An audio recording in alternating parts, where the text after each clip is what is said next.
Hey, what's up, everybody? Marcos Villegas for Fight Up TV, powered by stagefront VIP, being joined with Bill Haney, the father of Devin Haney, coming into this fight with Vasyl Lomachenko, your son, defending the lightweight titles, the undisputed titles against Lomachenko. Overall, how was the mood coming into this fight, and what do you feel is on the line for you guys outside of the undisputed titles and being number one at lightweight?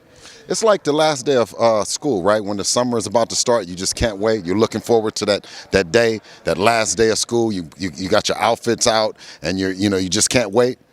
That's what we are right now. We're just cannot wait for this fight to happen. This is something that Devin has been waiting to do for the last 4 years.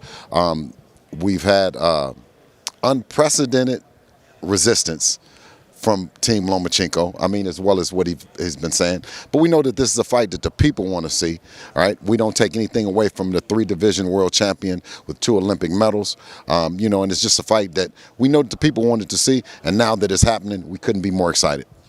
A lot of people, I don't know, I feel like on one hand, a lot of people are picking your son because he's younger, he's bigger, he's longer. Other people are saying, whoa, this is a really, really close fight.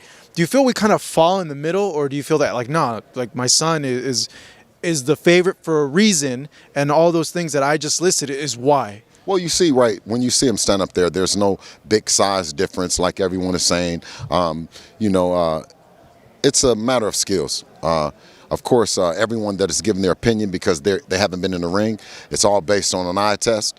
I respect whichever opinion someone has. If they don't like Devin's style, or if they don't like Lomachenko's style, it will be decided on May the 20th. It will come down to the fighter with the best skills, and we just think that we have an advantage. We think that Devin is something that's truly special.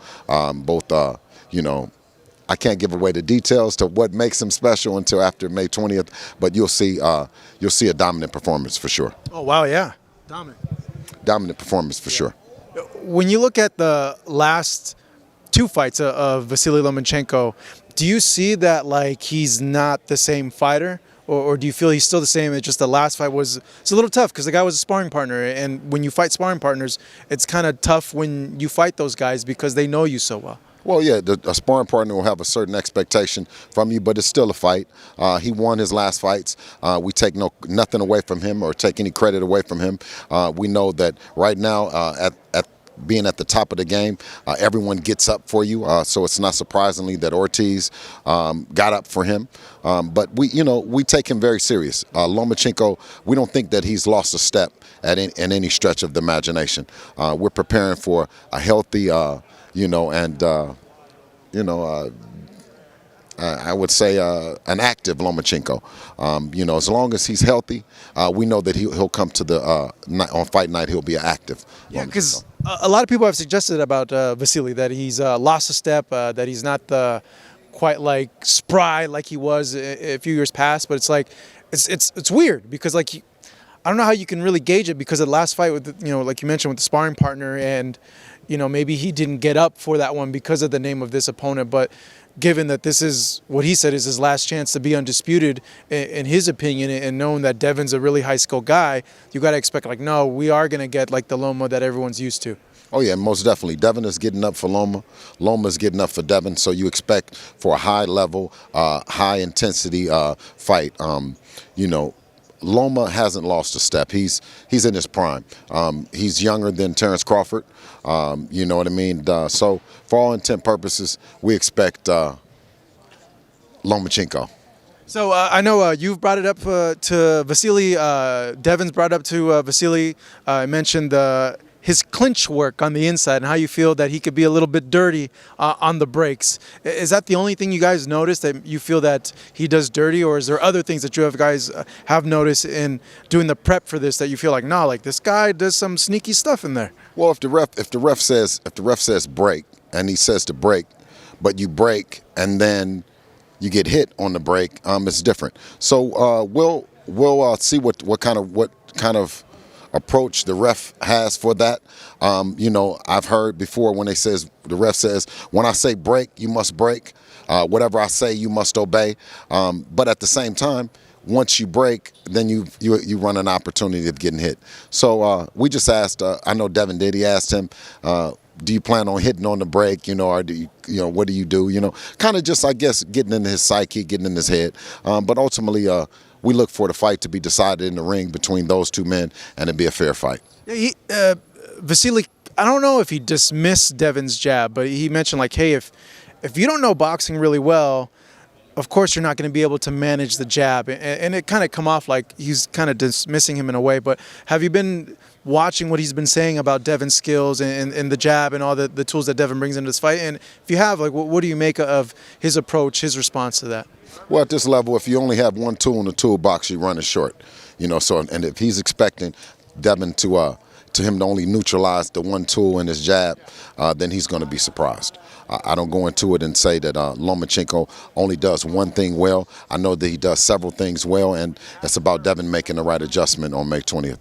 It's interesting that you put it that way, because I think that's exactly what he's referring to. And he alluded to Ryan and how, like, Tank said Ryan only had the hook, and Tank saying, like, well, it's a one-trick pony. If you don't know boxing, you should know how to disable a guy's hook if that's the only thing he has. Oh, absolutely. Well, maybe like Ryan, I said that Ryan needed a little bit of development.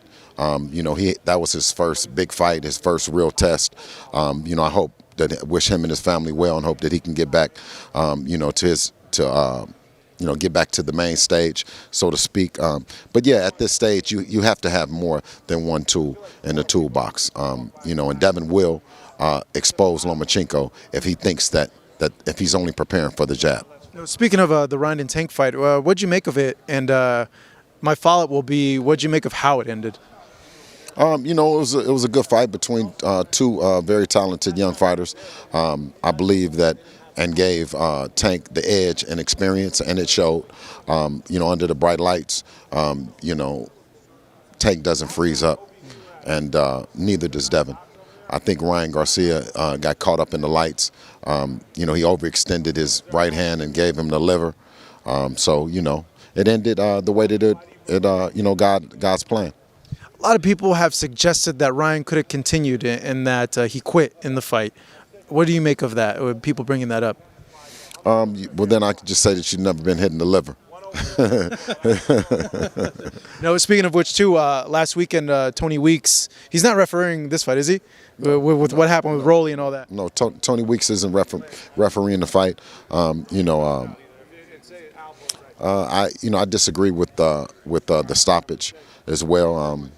But it's just one of those kind of things, man. Rolly was throwing punches that were unanswered, but they weren't punches that connected when we look back on the instant replay or whatever. So those are one of those things. I wish both teams well, and then hope that Tony Weeks can not get too much criticism, but. Is it warranted? He has a tough job. So. I'm glad you said it like that, because very rarely do I feel fans get to know that aspect of, like, that job is hard. There is blocked vantage points. If you're behind a fighter, you can't see stuff, and it could, from our eye when we're watching on the TV cameras, like, we see everything, but them sometimes it's blocked and everything like that. So it's a lot harder of a job than what people think. Same with the judges. The judges miss a lot of stuff when they're judging fights due to, like, blocked vantage points and all that. Yeah, well, I mean, there is a such thing as human error.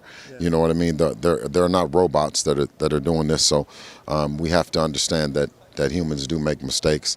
And like I said, I don't want to rain too bad on that ref or that fight. I'm looking forward to May 20th and Vasyl Lomachenko. So on May 21st, is he still staying at lightweight, Devin, or is this the last hurrah, the last dance at lightweight, and he's going to move up to 140? You feel? Of course, I enjoy watching Devin. Handle all those belts, carry around all those belts. He's looking well, his face and everything. We're having a great camp for all intent and purposes. He's looking better than he was against George Kambosos going into the fight. So. Stay in that lightweight then. If it was up to me, looking at what's going on right now, he would definitely still be there. But that'll ultimately end up a decision that Devin makes, and he'll make it after the fight.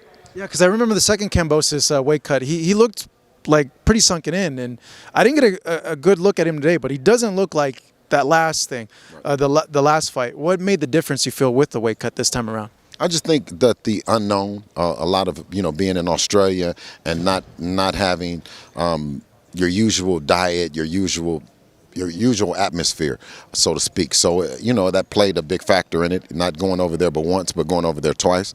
I think this being here in Las Vegas is playing to Devin's advantage because he has more familiarity with everything that's going on, and the weight seems to be coming off much easier.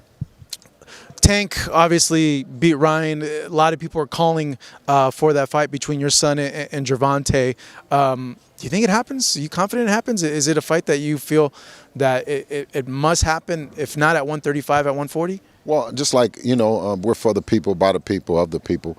And I will continue to say that it's going to be a great fight, especially that those guys when we become victorious on May the 20th, 2 undefeated fighters. Why wouldn't you want that to happen? As a fight fan, that's something that I would like to see it. As a coach, we're prepared for it, and as Devin's father, I believe in him.